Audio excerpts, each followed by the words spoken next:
Good afternoon, ladies and gentlemen, Your Excellency. Today, under the auspices of the Diplomatic Academy, Geometer Russia, we are pleased to welcome you to the next, already 11th meeting with the Minister of Foreign Affairs of the Russian Federation, Sergey Viktorovich Lavrov. Our roundtable is devoted to the topic, the Ukrainian crisis, digital threats, international information security. We traditionally count on an open and honest dialogue on the topical issues of the international agenda being raised. After the minister's address, an opportunity will be provided to ask Sergey Viktorovich questions. Please, Sergey Viktorovich. Thank you very much. Ladies and gentlemen, Your Excellency, indeed, we are meeting far from the first time on the topic, which for us is the main one in international politics. The President has spoken about this repeatedly, as have other representatives of the Russian leadership. It is the main one, first and foremost, because the goal of the war against Russia that was prepared and ultimately unleashed by the West through the hands of the Ukrainian regime is to weaken, as they themselves say, to inflict a strategic defeat on our country. There are all grounds to believe that behind this lies the maximum desire to break up our country, which the President has also repeatedly reminded us of. But there are quite a few other events happening in the world, including what is now unfolding in the Middle East as a result of the aggression of the United States and Israel against the Islamic Republic of Iran. And in this regard, of course, I cannot fail to mention this crisis, a crisis that is now sliding off the front pages, off television screens and social media, and which is indeed fraught with colossal consequences, negative consequences for the entire world, for global stability, the global economy, for everything that was once called globalization in the name of the prosperity of all humanity.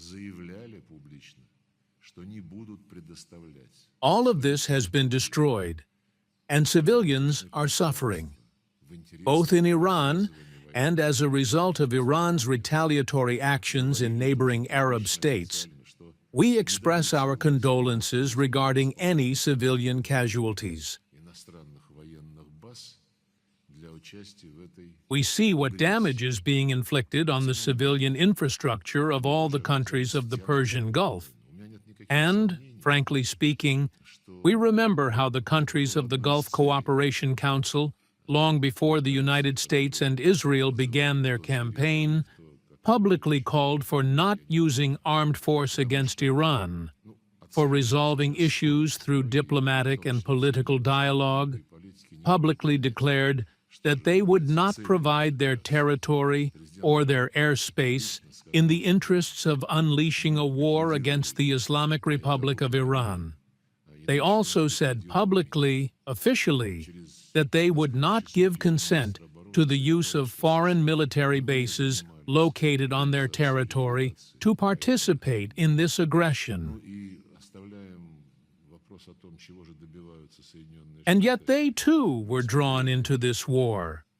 I have no doubt that this was one of the goals of that operation, which is called either bestial roar or some other kind of wrath.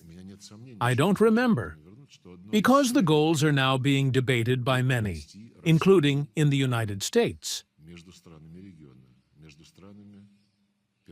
Many politicians cannot understand what the goal of this operation actually is. President Trump publicly said that we eliminated Ayatollah Khomeini, otherwise he would have eliminated me. A few hours later, his Secretary of Defense declares that the U.S. was not involved in organizing the elimination of Ayatollah Khomeini. Well, We leave the question of what the United States is trying to achieve to the discretion of Congress, to the discretion of that political system which functions in the United States for such cases.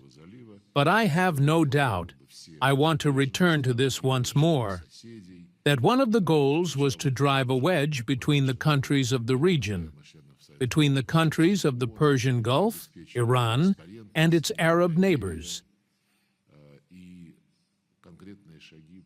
between whom, in recent years, up until recently, a positive process of normalization had been observed. This was most notably apparent when Saudi Arabia and the Islamic Republic of Iran normalized their relations. Russia actively contributed to this. But in fact, we have been advancing a unifying agenda for many, many long years. For more than 20 years, we have been holding events aimed at mobilizing support for the initiative to develop a security concept for the Persian Gulf zone that would encompass all the coastal countries, their key neighbors, and would also include, as we had originally envisioned, the 5 permanent members of the UN Security Council, ensuring transparency, confidence-building measures, and concrete steps to use this richest region in the interests of the prosperity of the peoples of the relevant countries. But this concept remains, unfortunately, unrealized. The West did everything to prevent the advancement of a positive agenda in the Gulf zone. The West, as the current situation with the aggression against Iran has now proven, acts on the principle of either-or, either with us or against us. And the main thing in all of this is, of course, divide and rule. In this case, one might perhaps say, divide, set against one another, and rule. I say this with a feeling of deep regret, because we are talking about our close friends. All those who are suffering from the aggression of the United States and Israel are our strategic partners. We maintain dialogue with them and will do everything, together with other peace-loving members of the world community, including in the Security Council and the General Assembly, to contribute to creating an atmosphere that will make this operation utterly impossible. I don't know to what extent it will be possible to help with such moral and political means, but everything must be done so that this voice, the voice of the overwhelming majority of the world community, is heard. But we did gather to talk about Ukraine, and I concluded the first part of my opening remarks with a reference to the West's policy of divide and rule, a policy that is also refracted through the principle of either with us or against us. This is precisely the same principle that the West applied in relation to the Ukrainian crisis, preparing Ukraine to become an anti-Russia and to become the spearhead of the West's war, a hybrid war, but in recent times no longer only a hybrid war, but a direct hot war of the West against the Russian Federation. Back in 2004, when there was the first Maidan in Ukraine, when the results of the elections were annulled at the demand of the West, when a third illegal round of voting was organized, which was not provided for by any laws or the Constitution of Ukraine, and just before this third round, a candidate pleasing to the West was put forward to oppose the legally elected president across 2 rounds. And then the West, the Europeans, Brussels, publicly, loudly, to the whole world, declared, "We demand that Ukrainian voters, when they go to cast their ballots in the third, illegal, in parentheses, round of elections, make a clear choice. Are they with Europe or are they with the Russian Federation?" the year 2004. And since then, this approach, either with us or with Russia, has gone nowhere. At the same time now, you understand, the same approach manifested itself, especially manifested itself, in the attempt to drag Ukraine into NATO, although the harmfulness and unacceptability of these efforts had been warned about at least since President Putin's Munich speech of 2007, and then in subsequent periods as well. But when it became clear that this process of NATO absorbing Ukraine could not be stopped by ordinary methods of persuasion, when in 2021, at the end, in December, our official proposals were rejected, both to NATO and to the Americans, to conclude treaties on the principles of collective security that would not, in principle, infringe upon either Ukraine's security or Russia's security, and would take into account the legitimate interests of NATO. This was thrown in the trash, and we were told that this is none of your business. Our relations with Ukraine, NATO's relations with Ukraine, these are our matters. You should have no bearing on them. And even now, when the special military operation has proven that those plans are not to be realized, the stubborn Europeans in Brussels, London, Paris, Berlin, and other capitals, I won't even mention the Baltic states, keep insisting that NATO's doors must remain open. And, incidentally, the fact that what they include in the so-called security guarantees is mandatory membership in the European Union does not in any way change their line of continuing the war, the hostility against the Russian Federation. The European Union now, in its rhetoric, has itself, it may be, already surpassed even NATO, and in its charge toward militarization and the sharpening of that militarization against our country, it is no less insistent than the North Atlantic Alliance. But we talk about parallels, either with us or against us. And so it was with Ukraine. This is now happening in the Middle East. And it is telling that NATO, as it has long been getting drawn into Ukrainian affairs, is now being drawn into the war unleashed by the United States and Israel against Iran. Mr. Rutte, who on any occasion delivers very eloquent testimony in his statements, said, NATO is ready for the application of the collective defense article in the U.S. operation against Iran. We have prepared for this. What we are doing at this moment within NATO is ensuring the protection of every inch of alliance territory in a full 360-degree format. That is, he used the well-known image of Annalena Baerbock about 360 degrees, but in a somewhat different context. And the meaning of his statement, dear members of the world community, is know that NATO's interests are wherever we tell you they are. If the fundamental principle, the fundamental meaning of NATO's existence consists, as is written in the Washington Treaty, of protecting the territories of member states, then what does the Middle East have to do with it? Incidentally, the previous Secretary General, Mr. Stoltenberg, at a time when NATO was actively promoting so-called Indo-Pacific strategies on the Eurasian continent, creating its infrastructure there, creating NATO-like formations, triplets, quartets, and so on under various names.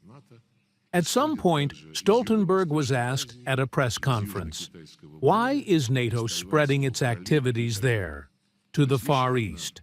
After all, NATO is an alliance that first and foremost, and exclusively, should protect the territories of member states from external threats.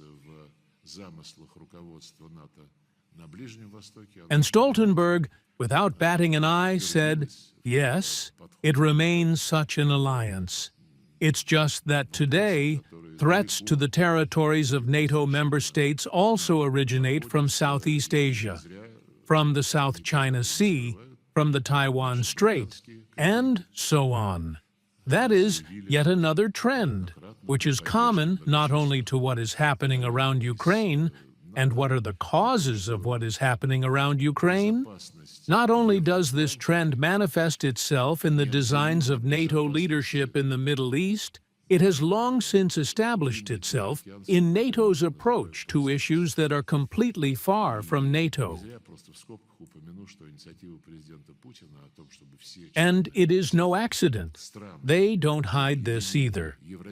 Our British colleagues have declared here repeatedly, with the support of numerous NATO colleagues, that security in the Euro-Atlantic is inseparable from security in the Indo-Pacific, as they call it, space.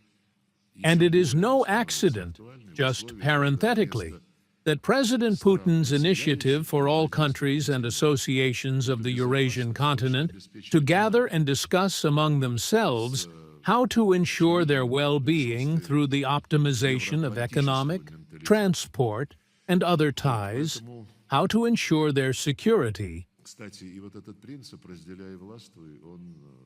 This initiative is becoming even more relevant in conditions where, instead of the countries inhabiting the Eurasian continent, NATO, with an obvious presence of Euro-Atlantic mentality, wants to ensure this security.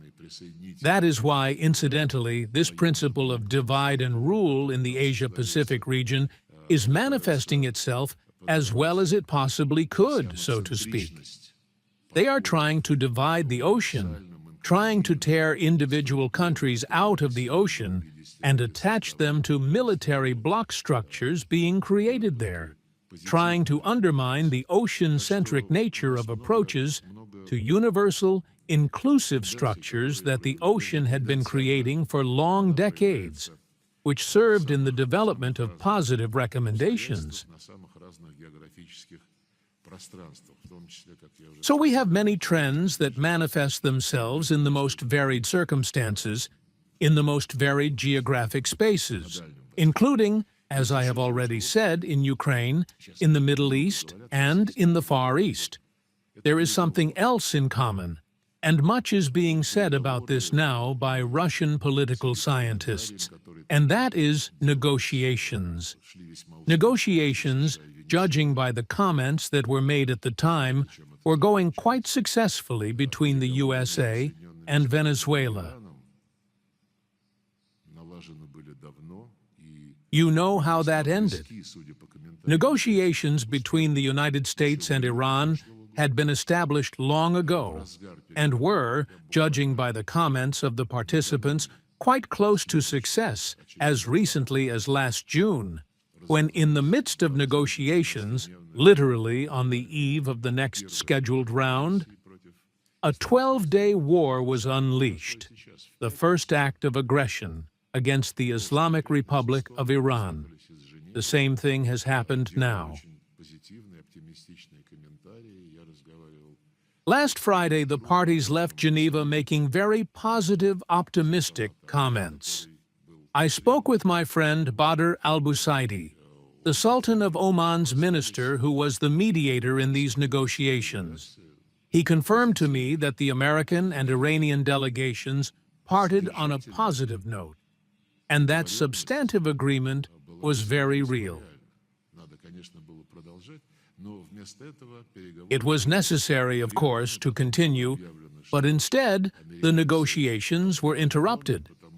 It was then announced in Ukraine that the Americans had been going through the motions because they had understood as far back as the previous round, as they said, that Iran did not want to fulfill their demands.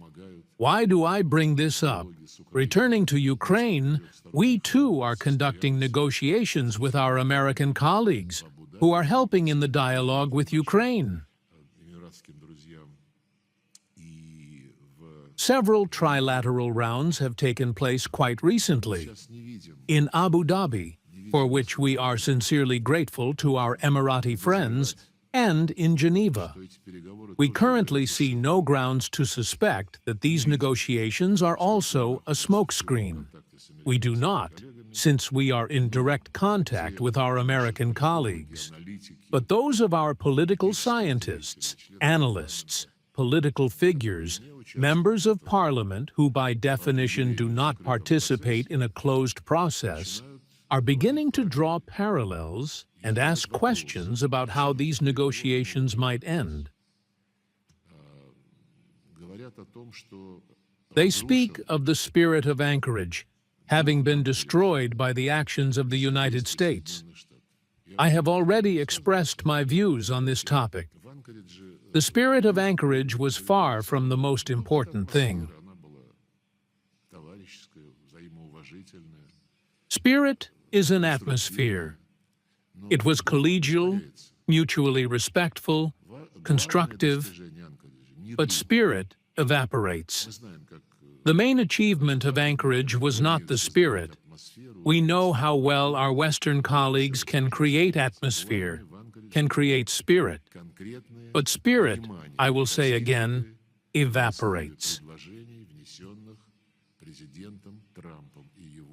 The main thing at Anchorage was a specific understanding, reached on the basis of proposals put forward by President Trump and his team of negotiators.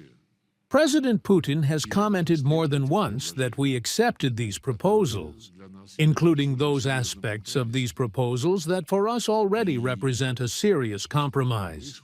And we proceed from what was proposed to us and what we accepted. That is where the current reference point in these negotiations with the American side now stands.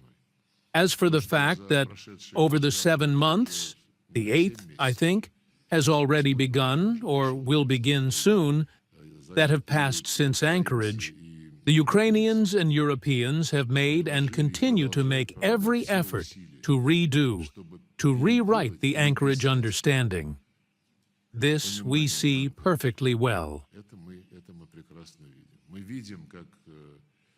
We see how in the United States the negotiators are feeling this pressure, feeling the temptation to yield to this pressure and to shift all responsibility for the next steps toward what they call a meeting halfway, on to Russia, in order to make it in time for certain significant dates on the political calendar of the current year.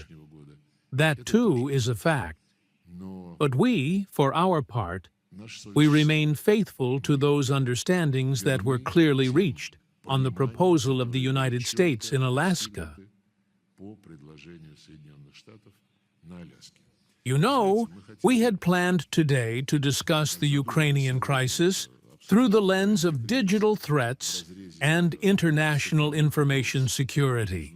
There are many examples here that additionally characterize the terrorist nature of the Kiev regime, examples that show that beyond the physical sabotage of infrastructure objects, ensuring the normal functioning of the global economy, such as what was done to Nord Stream, such as what is being planned, the President spoke about this again yesterday, to blow up Turk Stream, Blue Stream, such as the completely legally sailing gas carrier Metagaz being destroyed from the shores of Libya with a Ukrainian trail.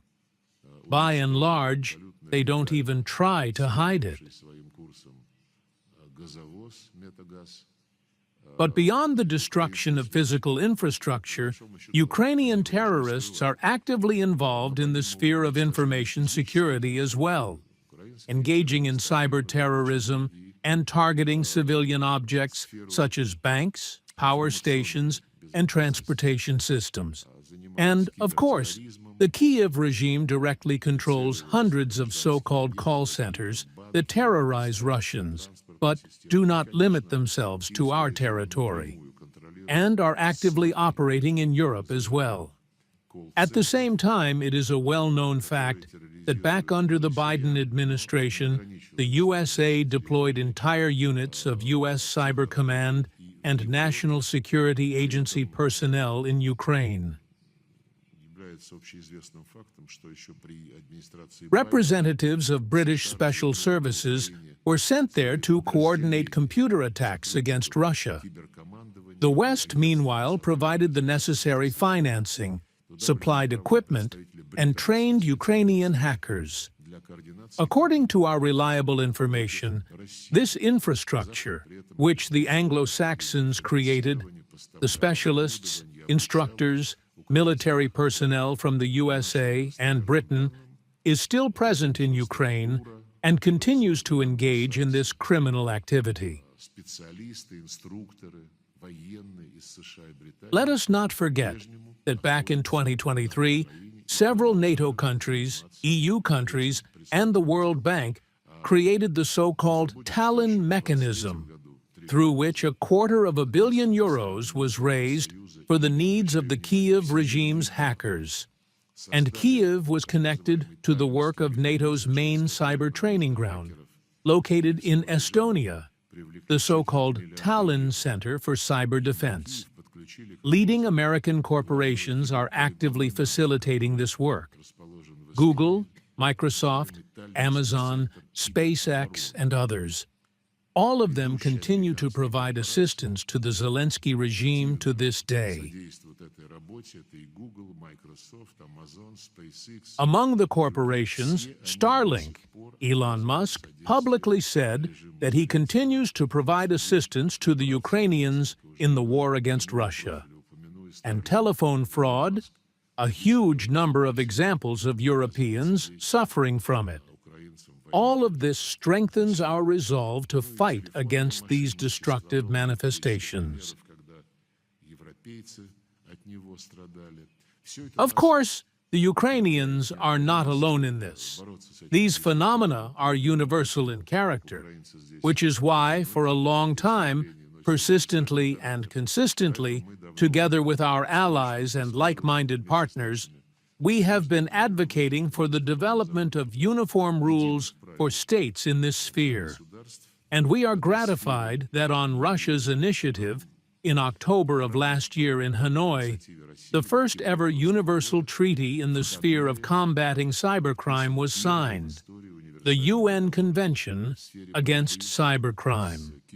Already 73 countries have signed it, and upon entry into force, all states, all law enforcement agencies of the participating states, will receive an effective instrument for combating hacking. We will work on expanding the Convention's reach, including through an additional protocol, and we call on all our colleagues to accede to this treaty. And, of course, I mentioned such a topic as the use of low-orbit satellites for military purposes, following the example of the American Starlinks. We advocate ensuring the regulation of such systems at the international legal level. At the end of December of last year, we convened an informal meeting of UN Security Council members with invited colleagues for the simple purpose of confirming that operators of low-orbit satellite systems are obligated to respect the sovereignty and national legislation of the states in whose territory they provide their services. We are, of course, holding additional events, including this year's main event in the sphere we are discussing, the Global Digital Forum. It will be held in Moscow on September 17-19. I understand that all countries present here have been invited. We very much hope to see your representatives. Returning to the Ukrainian topic, I want to say once more that one of the main goals of our special military operation remains the elimination of the threat to Russia's national security that emanates from the territory of Ukraine. This threat is of a comprehensive nature, including the threat of state cyber terrorism in which the Kyiv regime engages. We are grateful to all who understand the root causes of the current crisis. Any person even minimally seeking to acquaint themselves with the facts cannot fail to understand them. The security of our state on the basis of all norms of international law and the prevention of the extermination of millions and millions of Russian people, whose language, whose culture, whose mass media were legally prohibited by the Nazi regime now seated in Kyiv. As for how to move forward in political settlement, I have already spoken about this. I want to confirm this once more, are fully committed to the Anchorage understandings.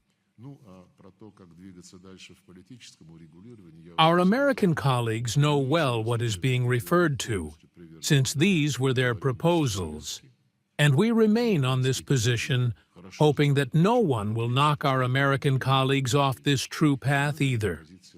Despite all the efforts of Ursula von der Leyen, Mark Rutte, and the other masters of the Kyiv regime. Questions, please.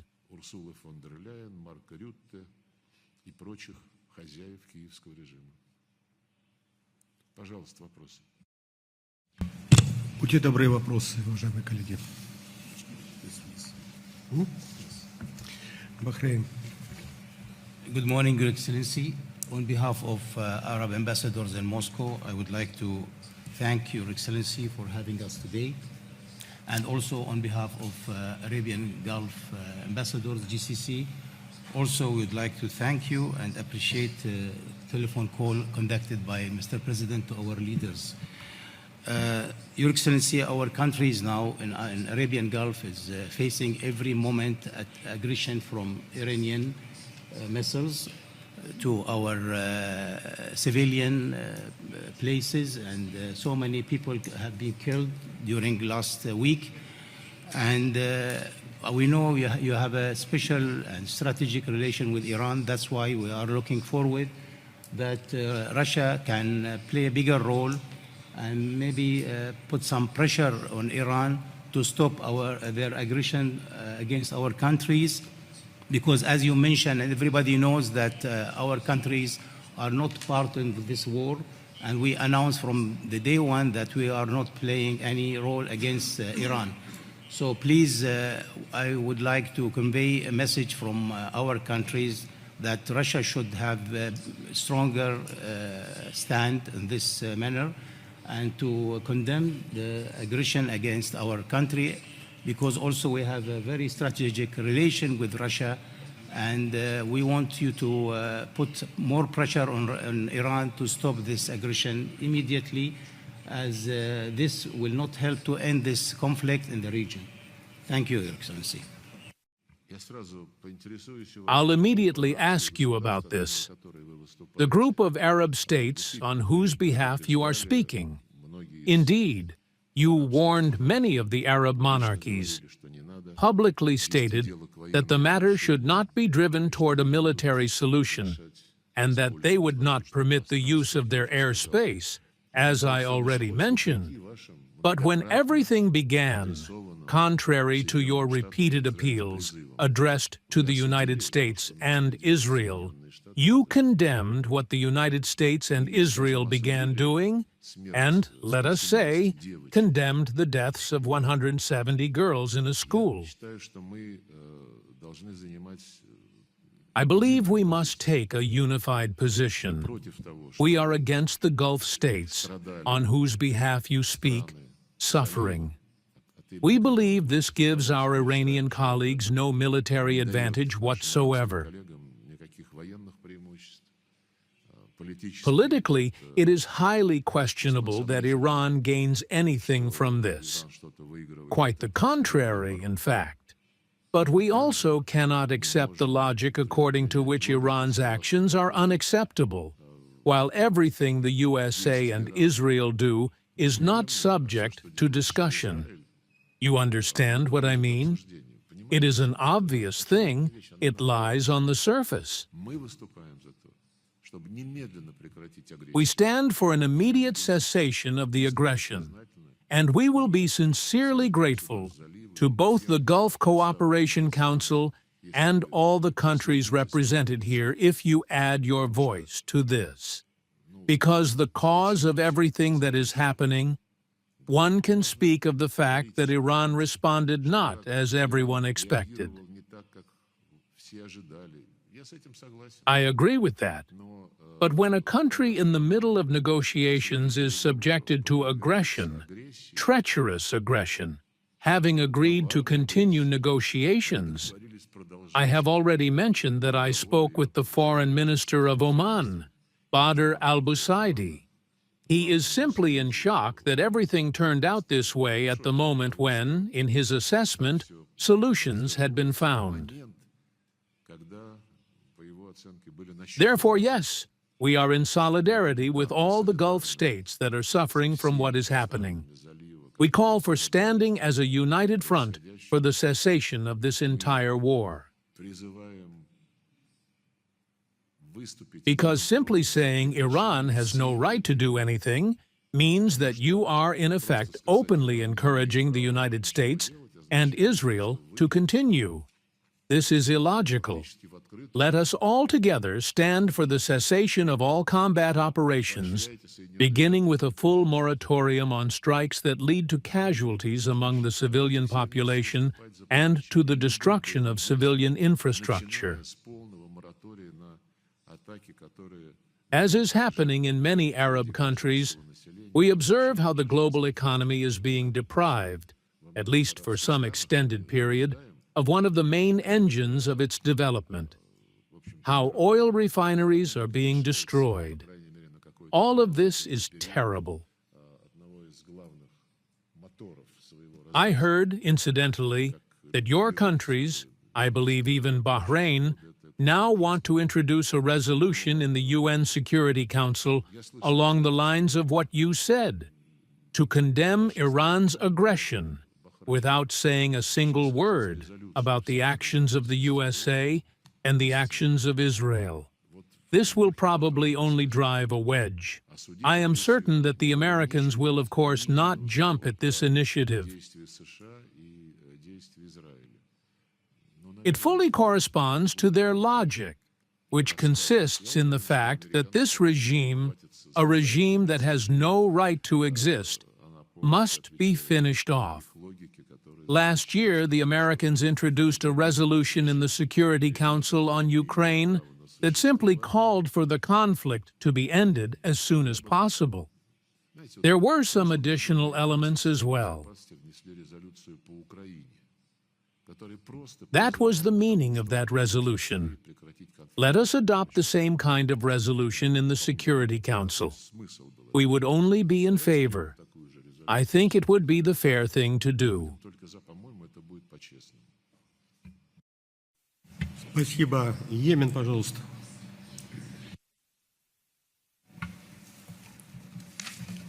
I would like to thank the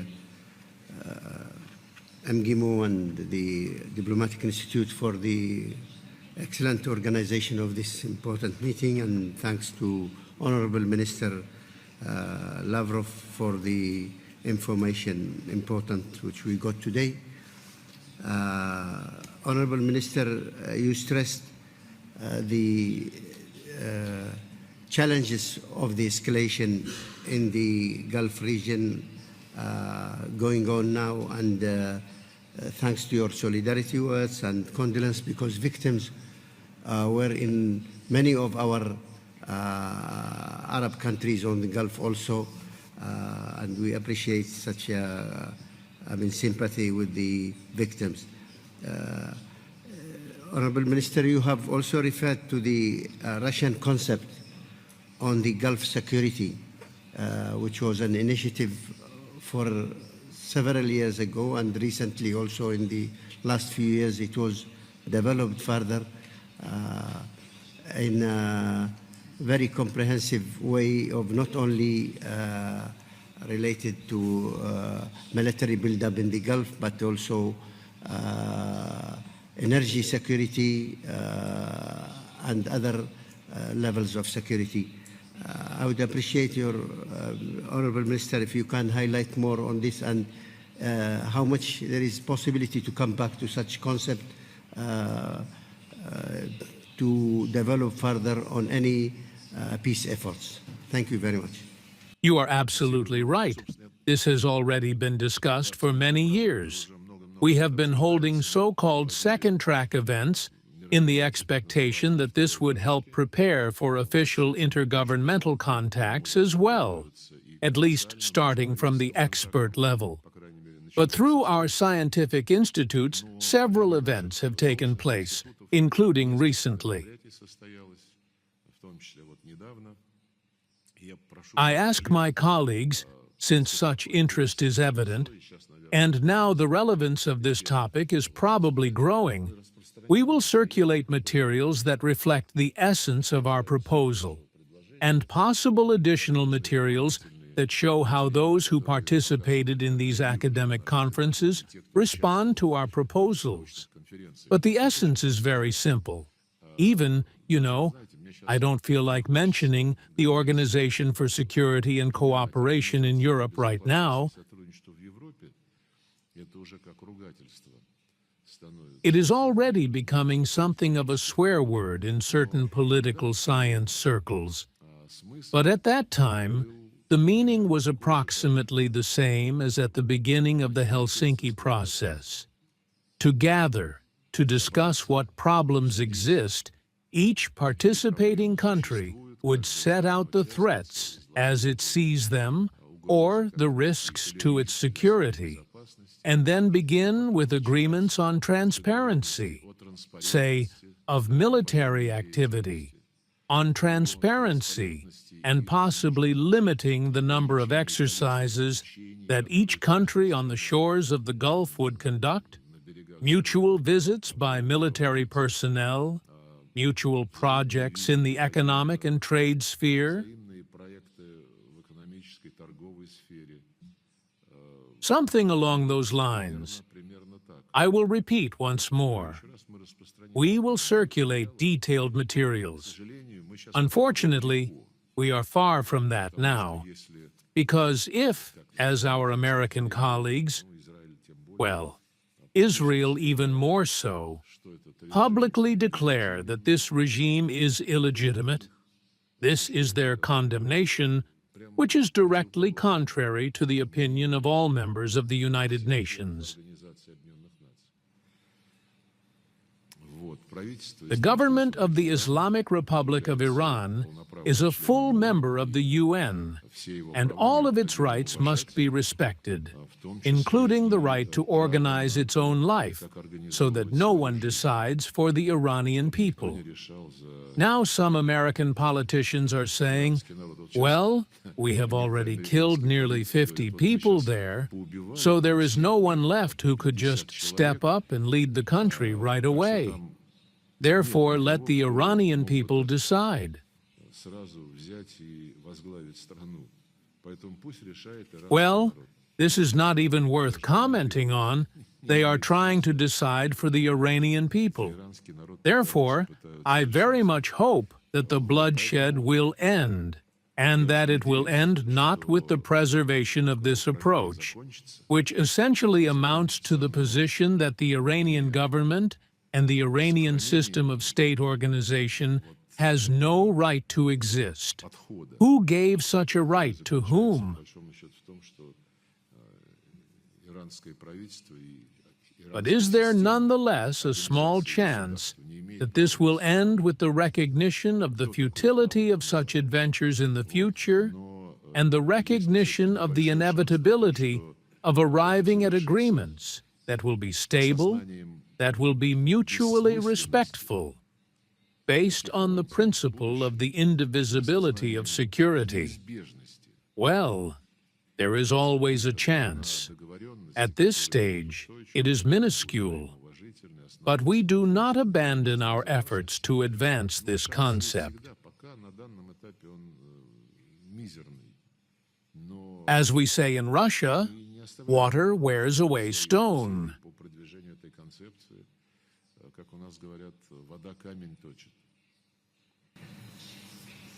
Спасибо большое. Палестина. Your Excellency, thank you very much for your briefing, for everything, for excellent gathering today. I have two questions. First of all, are Russia still committed, as Mr. President Putin mentioned, that Russia will participate in the reconstruction in Gaza with $1 billion? In spite that Russia not part of the peace committee. Excuse me, Russia is still committed to what? Microphone. I have two questions, Your Excellency. First one, President Putin officially announced that Russia will participate in $1 billion in reconstruction in Gaza, in spite of Russia not part of the peace committee. Second question, what now happened in the Gulf? All the world watching what's going on, and we don't want that the people will forget what's going on in Palestine. There's two things here. In Gaza, the situation is still the same. Up to now, the Israeli refused to authorize the Palestinian committee to enter Gaza. They are stuck in Egypt more than 2 months. And they are up to now occupied more than 55% from Gaza, and they control everything totally. In the meantime, at the West Bank, they are continuing their policy, confiscation of land, and officially they announced that West Bank must be part of Israel. So, what do you think? Where is the international community? Where is the United Nations? Where we are moving, with your opinion? Thank you. Thank you. I will begin with the second question, because it is the foundational one. You know, we have been committed to the two-state solution since 1987, when the Soviet Union recognized the state of Palestine. Since then, we have had full embassies here, we have full diplomatic relations, and this was done taking into account a historical circumstance as well. And the historical circumstance is that the Soviet Union was one of the main initiators of the UN decision on the creation of two states, a Palestinian and a Jewish one. And that decision, when the General Assembly adopted it, can be reread.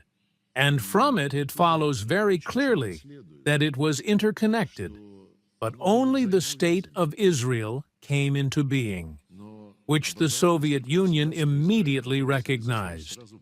And the predecessors of Palestinian politicians, this is a long story, but for those who are interested, I recommend reading about how it came to pass in 1948 that the Palestinian state was not proclaimed. Here, one should rather look for the reasons among the Palestinian politicians of that time. And since then, when the war was unleashed, there were then several more wars, 1967 and 1973 of the last century.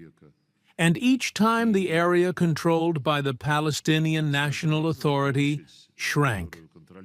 Nevertheless, the official position, as far as I understand, of practically all the countries present here, is that we are all in favor of creating a Palestinian state within the 1967 borders, with its capital in East Jerusalem, with the right of return for refugees. We all repeat this. You noted this absolutely correctly. But if one follows your own reasoning and looks at the map of both the Gaza Strip and the West Bank, it is hard to imagine how a Palestinian state can be created on the territory that remains unoccupied by Israel. You understand, President Trump's plan concerns only the Gaza Strip. This was announced, and it was approved by the Security Council last autumn, Although it contained not a single word about a Palestinian state, not a single word about those decisions that were adopted in the United Nations regarding the Palestinian problem, the Gaza Strip, the West Bank, and it contained not a single word about the West Bank at all, in any context whatsoever. And together with our Chinese friends, we drew the attention of the American authors of the resolution to this, but they refused to take any amendments into account whatsoever. This is how we decided it, and so it shall be. Only a peace council, which will oversee everything under the chairmanship of President Trump. And we, together with our Chinese colleagues, faced a very serious problem. What are we to do?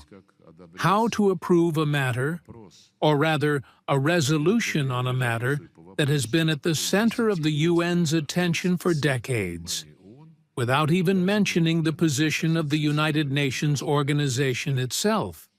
And honestly speaking, we thought that such a resolution should be stopped.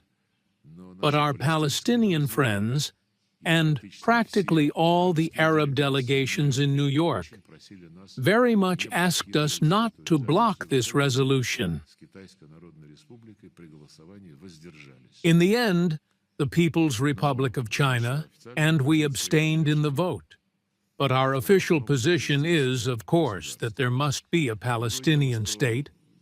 Another matter is that this position is now publicly, officially rejected by Israel.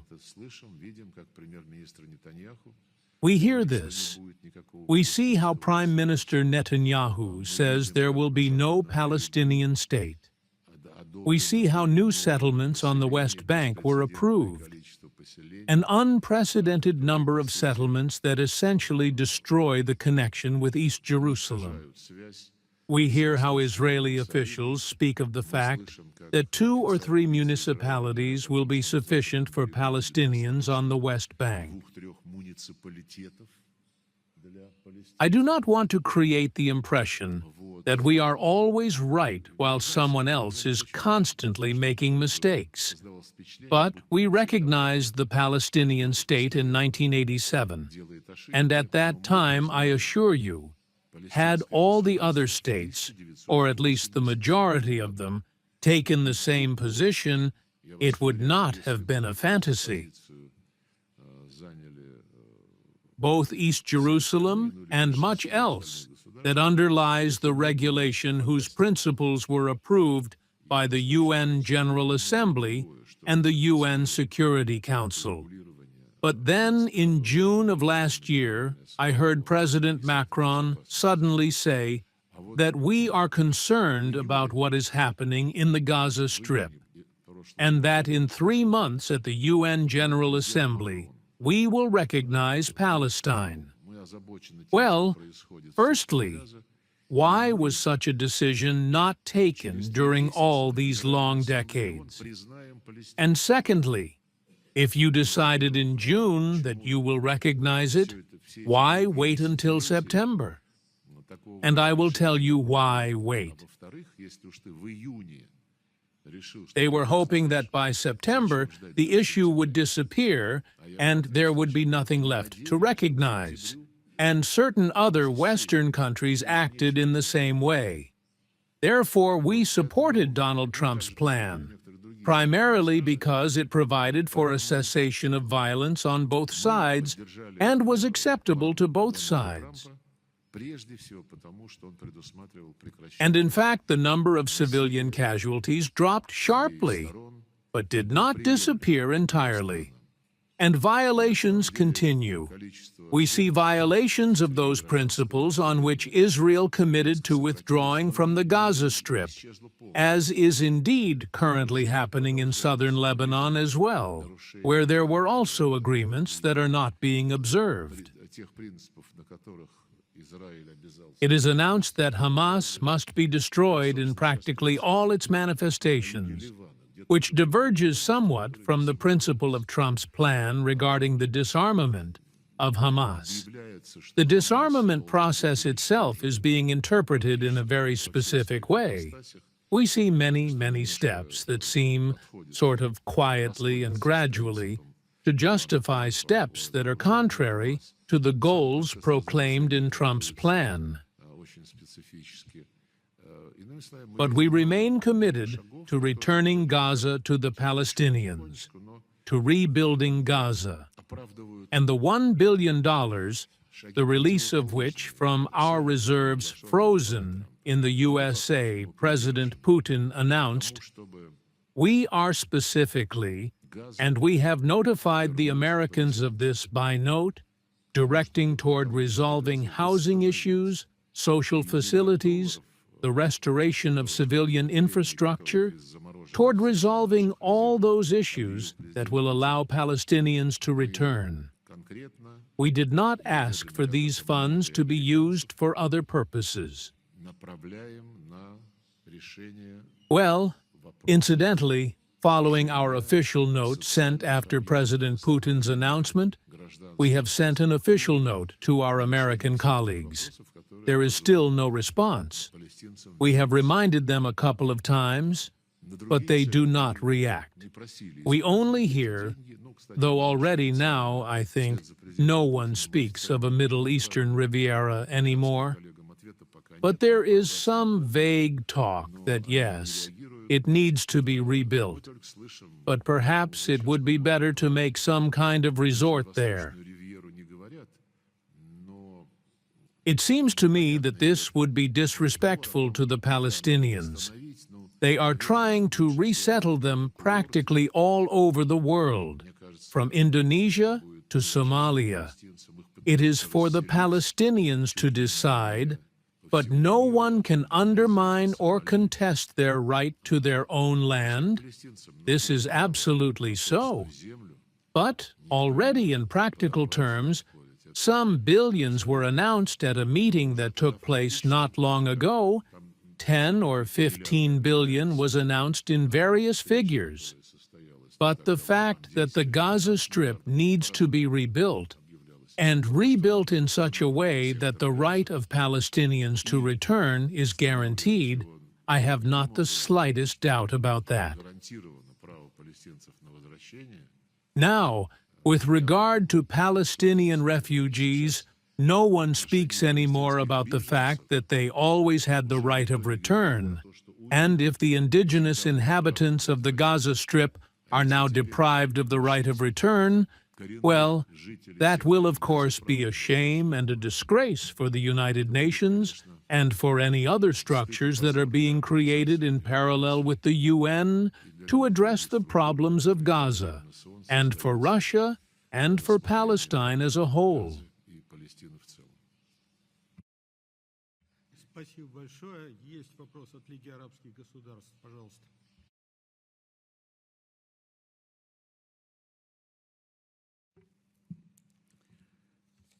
Большое спасибо, господин министр, за ваше прекрасное. Thank you very much, Mr. Minister, for your excellent statements, and to everyone. First question. I want to express our position of the Arab states, and especially the Arab League, which was founded on the containment and ensuring of peace in our region. And therefore it takes care of its members.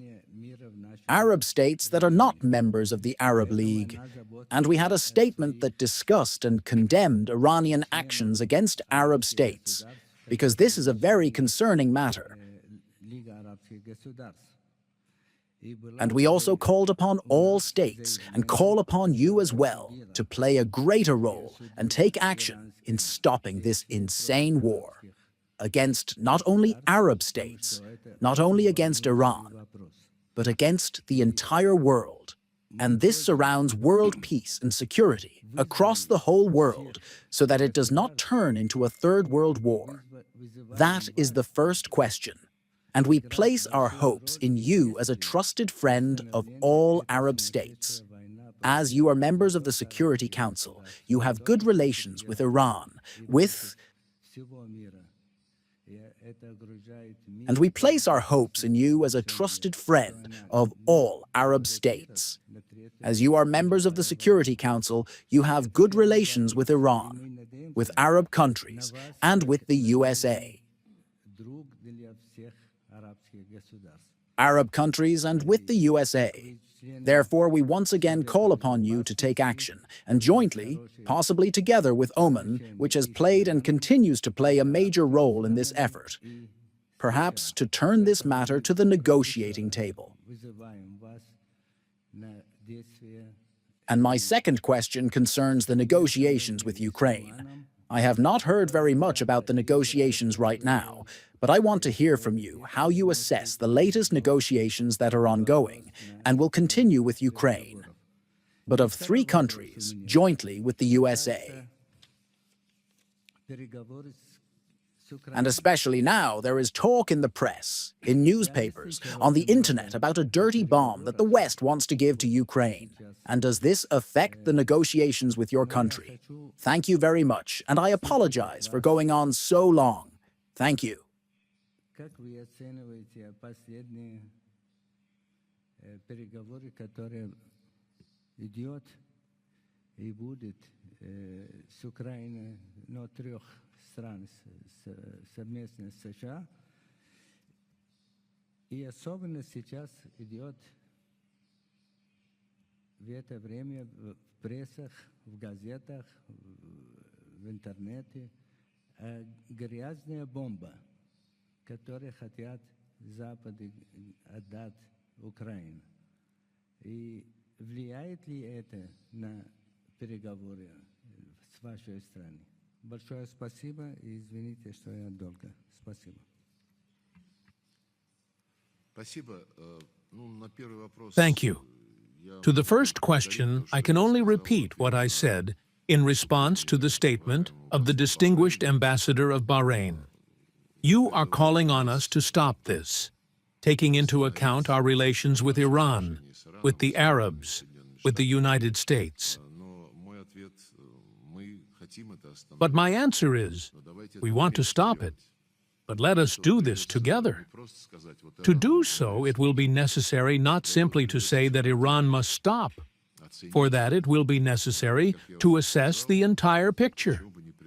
And, as I have already said, why not come out in favor of adopting a resolution in the Security Council, perhaps in the General Assembly as well, in addition to the Security Council, that would call for an immediate end to this conflict?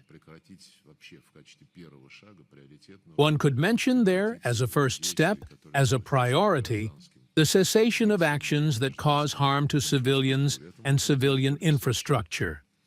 This can only be done collectively. Otherwise, it will look as though we are condemning some things and not condemning others. The West has a habit of canceling history. It manifested itself in full measure, incidentally, in the case of Ukraine as well, when in February 2014, a state coup took place.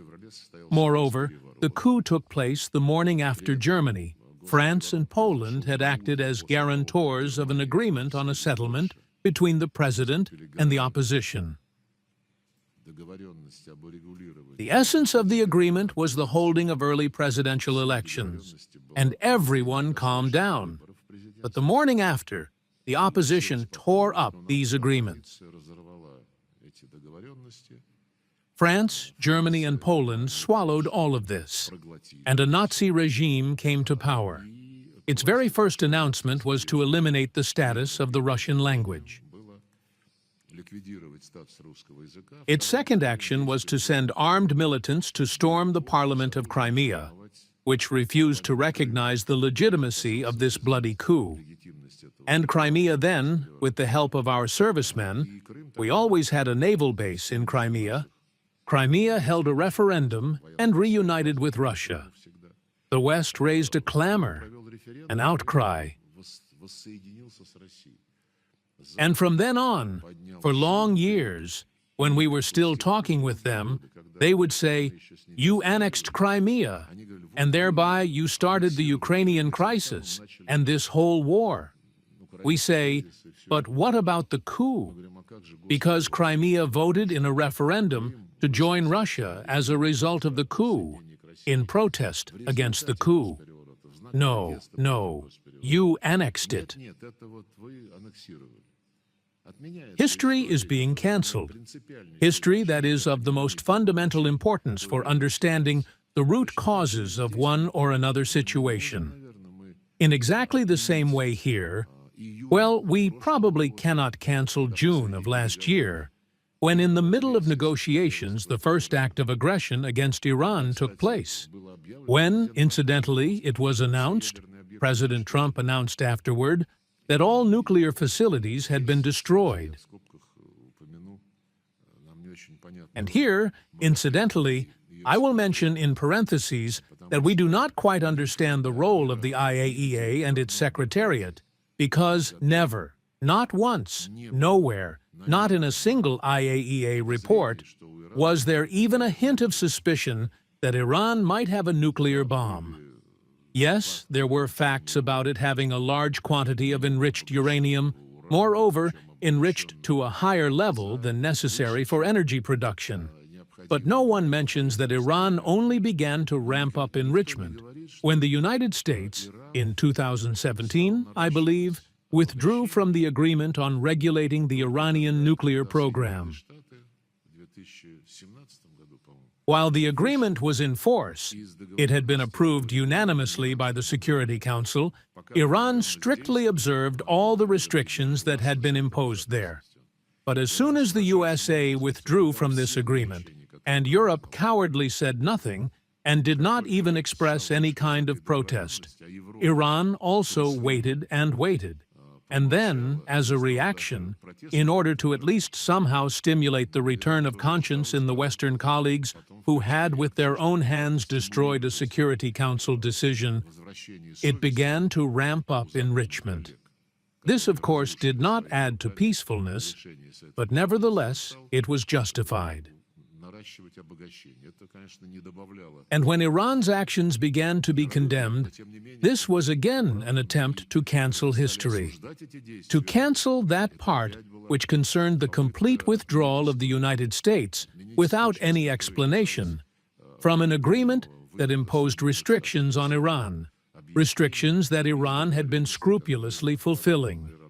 And now, you understand, there were cases last year when the IAEA was considering the Director General's report, and it contained ambiguous formulations, and then Britain, France, and Germany introduced a resolution, latching onto these ambiguous formulations and began pushing through, first in the IAEA and then in the UN Security Council, a decision to reinstate already expired sanctions against Iran. This is such manipulation of international law, such contempt for the facts, such a simply brazen attempt to justify their own actions and to punish Iran in a completely undeserved manner. Well, knowing the Europeans, one need not be surprised, but each time they still display certain qualities that create additional opportunities for astonishment. And when Mr. Grossi was asked about this, about the IAEA, he said that his previous reports indicate that until Iran assists the IAEA in resolving outstanding safeguards issues, the agency will not be able to guarantee that Iran's nuclear program is exclusively peaceful in nature. And do you know what this refers to? Until Iran assists in resolving outstanding safeguards issues? The IAEA is insisting on gaining access to those facilities whose nuclear programs were bombed by the United States in June. That is what they were insisting on until recently. Iran, and we, for that matter, asked the agency, but these facilities, they are under IAEA control, under IAEA safeguards, and they bombed them, which is categorically prohibited. Might the IAEA not express its point of view regarding this unlawful act? It did not work out. The IAEA simply began saying We need access to these facilities. Again, you understand, history is being canceled. The history of the beginning of this process. Facilities that are inviolable under all the rules, since they are under IAEA control, were bombed. And the IAEA stays silent and says, "May I go and see what remains there and what does not?" This is not a professional approach. This is a politicized approach. But my point is that this too, when the IAEA was inserting and circulating its latest reports, this too represents an attempt to cancel history. And the new aggression we are now witnessing is also from the same opera. Everything connected with the negotiations, with the commentaries, with the efforts of Iran, with the efforts of those countries that tried to mediate, all of this is being canceled. This concerns the Russian Federation. President Putin, receiving both representatives of the USA and representatives of Iran and representatives of Israel over recent months, more than once proposed, if all parties agreed, our services, which would absolutely certainly have resolved the problem of suspicions regarding the large stockpiles of highly enriched uranium of the Islamic Republic of Iran. This is well known to everyone. And everything would have been resolved long ago. But this history too has been canceled, including the conversations between us and the Americans, between us and the Israelis. It is simply said, if we had not killed the Ayatollah, he would have killed the President of the USA. And that is that. And what one sees further, shown live in real time, is that this is a rogue state. It has no right to exist, that the Kurdish factor needs to be stirred up, and much else besides. Therefore, simply put, we are in solidarity with the Arab states, the member states of the Gulf Cooperation Council. But we are also in solidarity with Iran, because all these long years we have been trying to facilitate those processes that were taking shape, that took root, and were strengthening in this region. The normalization of Iran's relations with the Arabs. We tried in every way to help. Today our concept was recalled. Others, well, those who are now bombing Iran, wanted the directly opposite result, returning to where I began.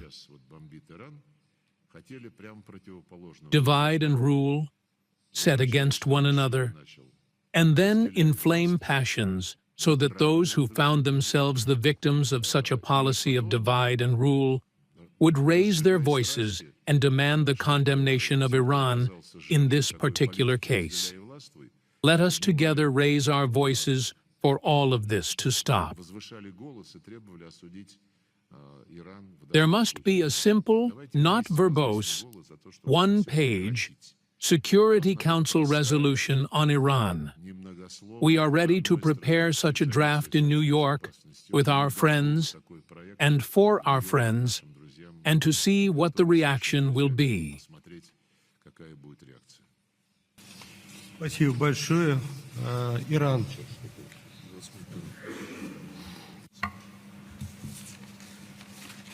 In the name of God, Excellency, Mr. Lavrov, dear colleagues, good day to you. Thank you very much for giving me this opportunity to raise some points. As you know, these days, my country is involved in a real war. The war that we did not begin it, but it was imposed on us. In fact, they attacked us in the middle of negotiations. The attack by the United States and the Israeli regime on February 28, 2026, against defensive facilities and civilian locations in various Iranian cities is a clear violation of Article 2 of the United Nations Charter and constitutes an act of obvious armed aggression against the Islamic Republic of Iran. Since the beginning of this unprovoked and unjustified aggression by the US and the Israeli regime against the sovereignty and territorial integrity of the Islamic Republic of Iran, numerous military strikes have been carried out against civilian targets, including schools, hospitals, and emergency equipment and personnel. These attacks have resulted in the martyrdom of many innocent civilians, including women and children, and the injury of many more. In response to this act of aggression by the United States and the Israeli regime, which is considered a gross violation of national sovereignty and territorial integrity, the Islamic Republic of Iran is exercising its inherent and legitimate right to self-defense as enshrined in Article 51 of the UN Charter. The armed forces of the Islamic Republic of Iran will utilize all necessary defensive capabilities and means to confront this criminal aggression and deter hostile actions. Regarding the statements of our friends from Arab countries, I would like to emphasize that the Arab states of the Persian Gulf are our neighbors and Muslim brothers. Iran's actions in the region are against the US military bases, where are used to attack us. Iran holds no hostility toward the Persian Gulf countries and is determined to continue relations based on good neighborliness with them. Iran's defensive response to US military bases in certain Persian Gulf countries should not be perceived as an attack on those nations. Rather, it is considered our legitimate response to the origin of the aggression. At the end, I would like to appreciate the Russian Foreign Ministry for its stance in condemning these attacks. Many independent states around the world, like Russia, have condemned these illegal and illegitimate attacks because they had no legal reason to launch a military attack on my country. Thanks for your attention. Thank you very much. Well, I understood this to be simply a statement, not a question. I would like to apologize to the representative of the Arab League. I did not answer the second question he asked about the trilateral negotiations on the Ukrainian settlement. Well, in principle, unlike some other participants, we approach negotiations professionally and avoid public speculation, and even more so, leaks of information, especially information that is misleading. Professional diplomacy presupposes negotiations that prefer silence until a result has been achieved. But information has already been seeping out, including from our official representatives, to the extent that such information can be provided. There is a certain degree of progress. Following the negotiations that took place in Abu Dhabi, 2 rounds were held there, and the most recent round took place in Geneva. And there is progress once again on humanitarian issues. The exchange of prisoners, the exchange of bodies. And there is, as I understand it, progress in terms of developing a common understanding of the mechanism that will ensure monitoring of eventual agreements. But those very eventual agreements, the main agreements, the substantive agreements, have not yet been reached. I will repeat once more. For us, it is an absolute given that such agreements must be based on the Alaska understandings, on the understandings that were agreed upon on the basis of proposals from the American side, and which the Russian side accepted with a certain element of compromise. And we were confident that the matter was closed, and that the initiative of President Trump, which he announced, would be realized. But, as I have already mentioned, the European masters of Ukraine, together with the Zelensky regime, began doing everything to undermine the understandings reached in Alaska. And probably the main points here, the things being talked about, are the following. They want to undermine the understanding that Ukraine has no place in NATO. And they resort to the most varied arguments for this, including declaring that this is a limitation of rights, freedoms, and so on.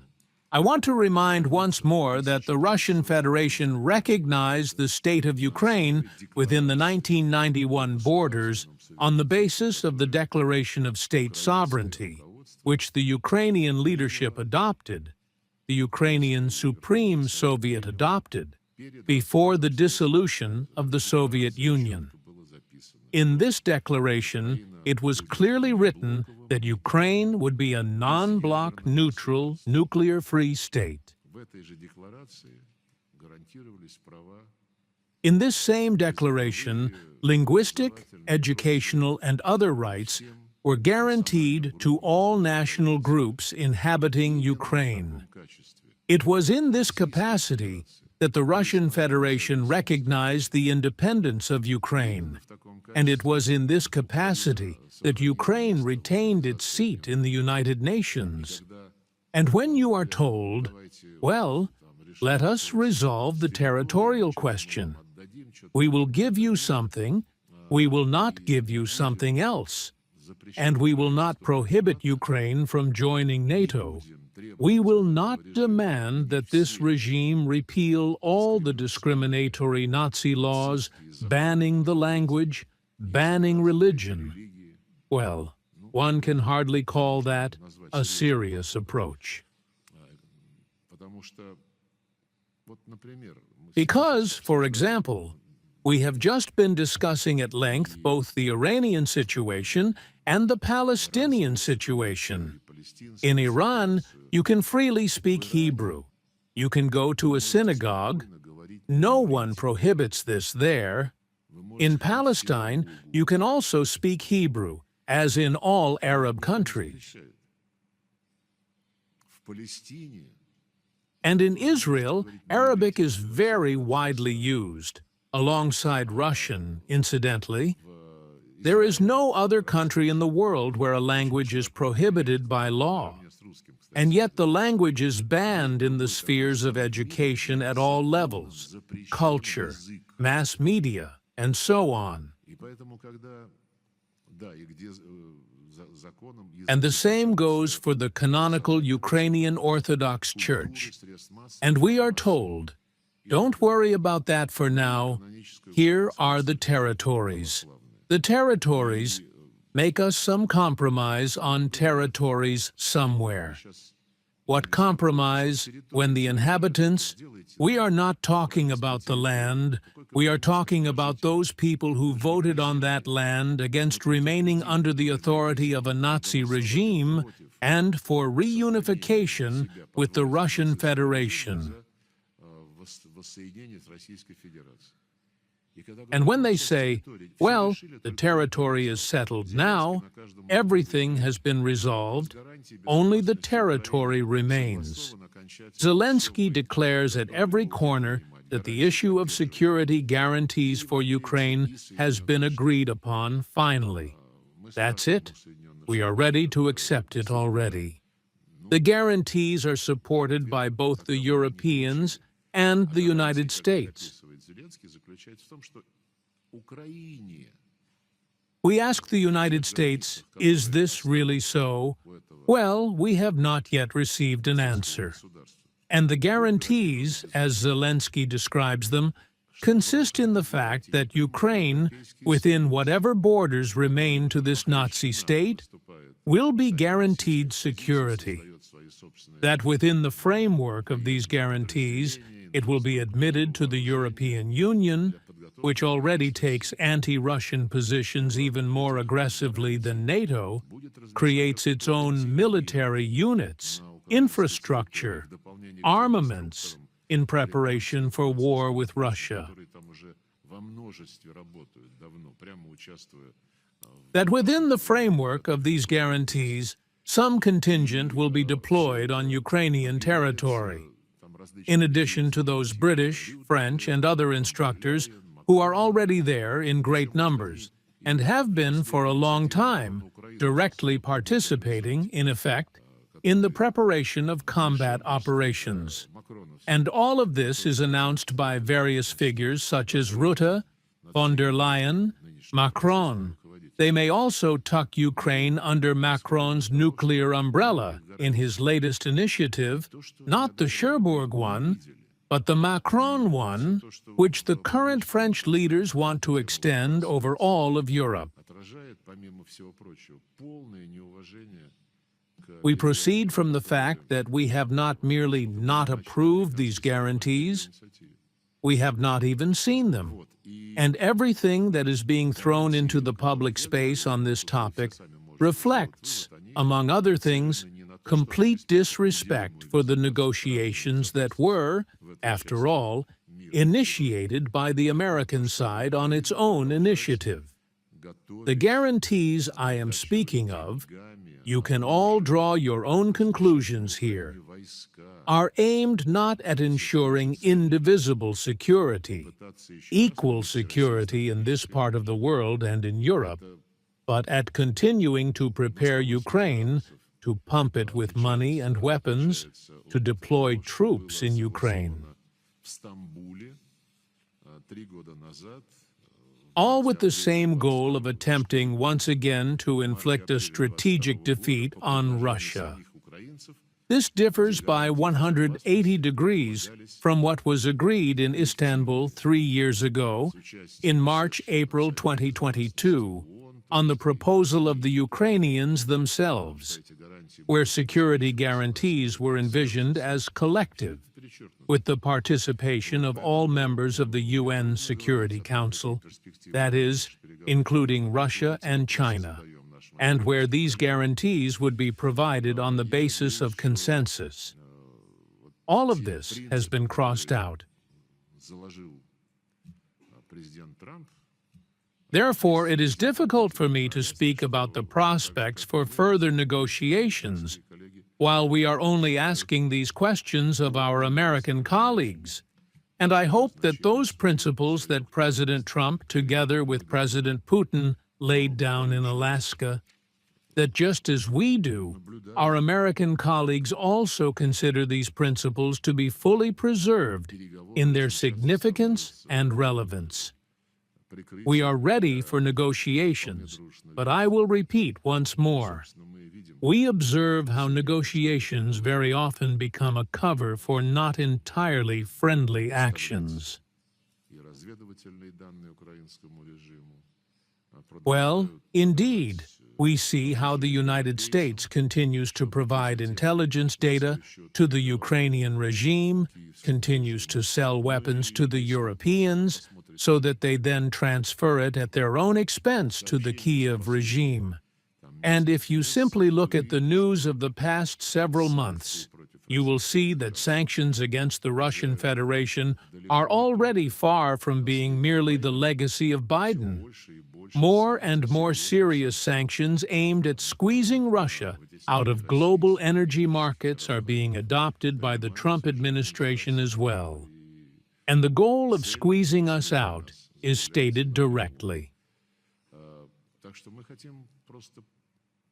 So we want, apart from those goals that President Putin has set in the Ukrainian situation, which will unconditionally be achieved preferably through negotiations, but if not through negotiations, then by other means.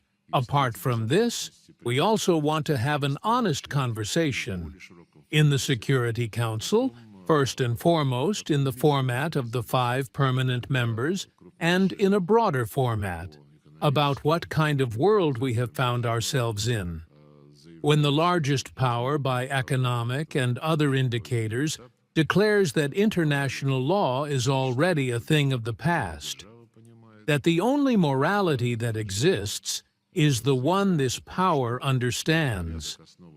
And when this power declares that the rules-based order is also a thing of the past, and that the rules now will not be within the framework of an order, but within the framework of unilateral decisions.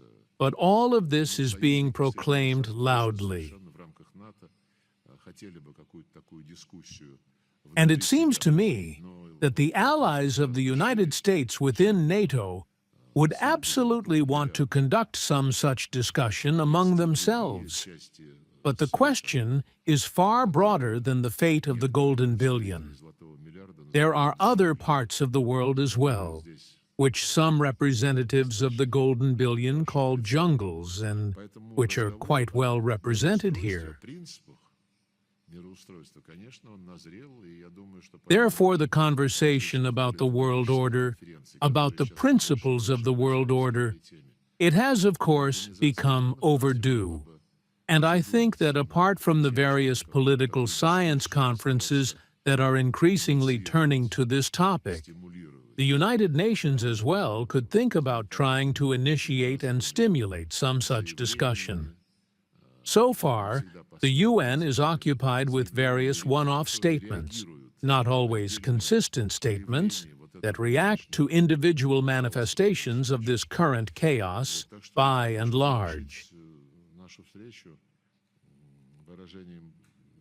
So I want to conclude our meeting by expressing the hope that all of us, your governments and those countries not represented here, including the Western countries, are nonetheless interested in understanding what kind of world we are not just living in, but entering right now, and how in this world the interests of each state will be realized, including, and I will emphasize this once more, the realization of the special responsibility of nuclear powers. And I very much hope that the current war against Iran will not undermine the foundations of the principles of nuclear non-proliferation.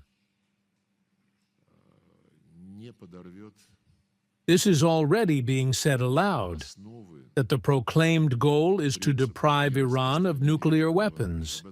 In reality, the United States and Israel may stimulate a nuclear arms race, because more and more examples are proving that if you do not have nuclear weapons, then you can be treated however anyone pleases.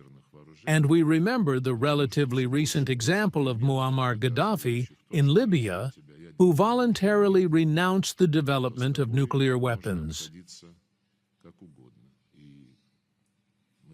But I do not want to conclude on a pessimistic note, so I will emphasize once more, and frank and honest conversation is now overdue, so that we do not wake up in the morning to learn that instead of the scheduled negotiations, a war has begun, even though everyone heard that the negotiations would continue, and so that there are no such surprises which, moreover, turn into very serious consequences not only for those who attack, and not only for those who are attacked, but for everyone else as well, and for the global economy. Thank you very much. I think we will continue to meet. And probably today we have been convinced that one can speak not only about Ukraine, but also about other topics that concern our friends. Thank you very much, Sergey Viktorovich. Thank you very much, ladies and gentlemen. Goodbye.